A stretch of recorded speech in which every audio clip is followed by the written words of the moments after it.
एका आध्यात्मिक व्यक्तीच्या दृष्टिकोनातून, योगी व्यक्तीच्या दृष्टिकोनातून स्थूल देहामध्ये जे वीर्य असतं ना, ते त्याचं पॉवर हब असतं. म्हणजे त्यामध्ये धातू संक्रमण झालं पाहिजे. लक्षात घ्या मी काय म्हणतो, नाही समजलं तर लिहून घ्या.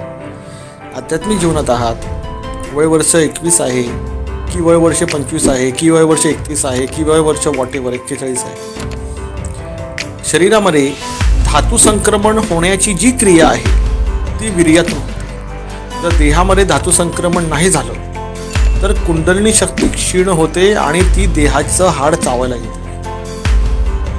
कळालं? तिची भूक जी आहे ना देहाची आतली, जी निरंतर निद्रावस्थेमध्ये असते, ती जेव्हा जागृत होते ना तर ती देहाचे हाड चावून टाकते. मग ते न होण्यासाठी देहामध्ये धातूचं संक्रमण हवं असतं आणि हे संक्रमण जे आहे हे वीर्यातूनच होतं.